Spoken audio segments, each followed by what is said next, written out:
For years, I've avoided action cameras because I've always prioritized high quality video content here on my channel, even if that meant lugging around massive camera rigs just to film some behind the scenes for a YouTube video. But then 6 months ago, I bought the DJI Osmo Pocket 3, which completely changed my perspective on action cameras. So when DJI hit me up to test out the new Osmo Action 5 Pro, I knew this was a chance to push my creativity even further. Let me explain.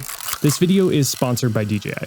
What's up, nerds? Welcome back to the channel. So for the last couple months, I've been using the Osmo Action 5 Pro for not just my YouTube videos and social media, but also prepping for a commercial project that I'm starting production for in a couple of weeks. Which, spoiler alert, we are going to be using this camera on that commercial. But in the time that I've had this camera, I challenged myself to get the most interesting footage that I could using this camera and its different capabilities. Why don't we start off with the fact that this camera has a 1 and 1.3 inch sensor. That means that this camera is going to have improved low light capabilities, better dynamic range, and colors that don't look like they were cooked in an Instagram filter from 2012. Which, speaking of color, just like the Osmo Pocket 3, this can shoot in 10-bit D-Log-M. 10-bit is huge for these cameras, and it really allows creative chumps like you and me to push and pull the image in these cameras a ton in post-production, massaging it in DaVinci Resolve just like we would using mirrorless cameras. Which is why I think this thing is really capable to work alongside cameras like my Blackmagic Pixis. Now, I've always leaned on traditional cameras for commercial, YouTube, social media, and even narrative work. But here's the thing. Sometimes the best shot isn't the one on a tripod, but it's the one that actually puts you in the action. The two spec ads I'm currently preparing for right now are both in sports categories, which is a category that honestly I'm not super experienced in when it comes to video. But one of the commercials is a pair of basketball shoes and the other is about golf. This is where this camera really started to impress me. Now, you've seen those crazy POV rigs that people put together on Instagram. Don't lie, I know you've seen them. I've tried doing the whole POV or FPV shots using my Sony cameras, and it works.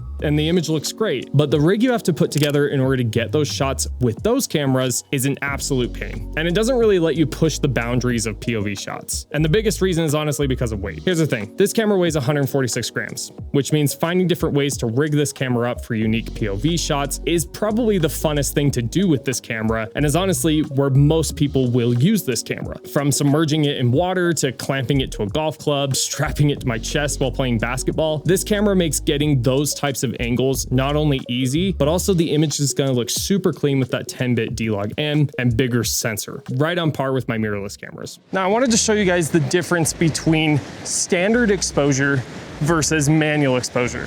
So right now, this is completely auto. This is what this camera thinks should be the best settings in order to get the best results. This is standard color, this is auto white balance, this is auto exposure, auto everything. I am not changing one thing at all. There are no ND filters on the front of the lens either. Now, don't get me wrong, this can look really good depending on the situation and depending on your location, but I think we could do a little bit better. With this camera, you do have pro settings that let you manually adjust the overall exposure of your image, which is 100% what I prefer to do. For a long time, that was the biggest separation between action cameras and bigger cameras, was control. The ability to change settings and make exposure changes as needed in order to get the best image. I'll almost always shoot in D-Log-M 10-bit video, but I'll also adjust the sharpness and noise reduction to -2 and then set my white balance to 5600 Kelvin when I'm outside. I'll keep my shutter speed at double the frame rate, adhering to the 180-degree rule, and I'll do the best I can to not push my ISO past 800 just for the best exposure. When it comes to shutter speed though, this could vary depending on the type of action that you're doing. If you're just out vlogging, not using this camera for as much action, which this camera is really good for that kind of stuff, and I'll talk about it in a minute, then double the frame rate is going to be the standard. So if you're filming at 24 frames per second,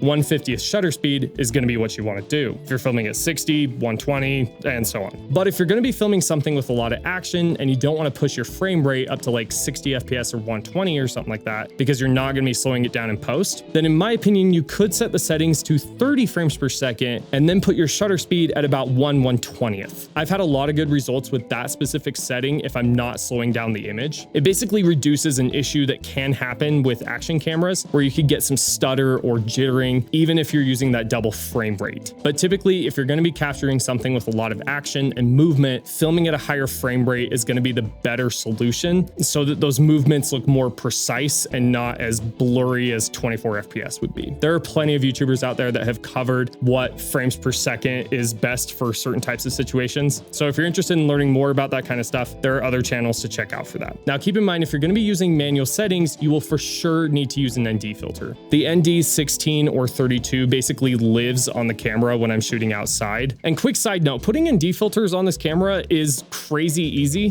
One of the easiest systems I've ever seen. You literally just slide it on the front of the lens like this and you're done. And then taking it off, you're done. There's no screwing or unscrewing, it just slaps on. Super easy. Also, if you forget to bring an SD card for this camera, it does have 47 gigabytes of built-in storage. Really, really cool feature. I wish all my other cameras had that feature because, you know, sometimes you just forget. And then you gotta drive all the way back home and go film again, and just you lose the momentum. Slow motion isn't a feature that I get to use very often in the type of content I make, but for high action sports, it's absolutely a must-have. It's a great way to get some variety, and this camera can shoot up to 120 frames per second in 4K. Sometimes in a high-paced edit, it's nice to slow things down for a second and then let the energy build back up. And I ended up really liking how the pace felt in our basketball testing, and I absolutely plan to take advantage of this in our commercial. Vlogging is something I've been trying to do a little more of here on my YouTube channel.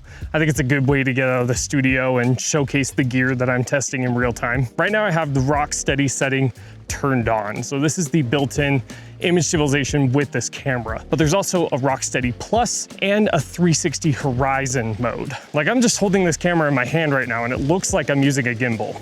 This can absolutely minimize the gear you need to bring with you on a shoot. If you were to go out and vlog with like a Sony camera, if you wanted it to be stable, you'd either have to have really wide lenses so that you could use the image stabilization in the camera, or you'd have to bring a gimbal with you and have that big gimbal on the end of your hand, which just looks cumbersome and can honestly stand out in a public space. This is way less inconspicuous, even though walking and talking to a camera is already kind of weird. You also have two different OLED screens with this camera. You have one in the front and one in the back. So right now I can monitor myself as I'm vlogging and walking here. The screen is bright enough that I can see it in this bright sun, no problem at all. And it's right next to the lens. So even if I do glance at the screen just a little bit, my eyes aren't gonna look like they're super off camera. And both of those screens are touch enabled, so you can change settings as you're walking, even if you're front facing like this. That's a really good way to make sure your framing looks good. Don't have to do any guessing. On top of that, you may have noticed I've been using the DJI Mic Mini to record audio in this entire vlog section. That's because this camera does support Osmo audio. So if you're using the DJI Mic 2 or the Mic Mini,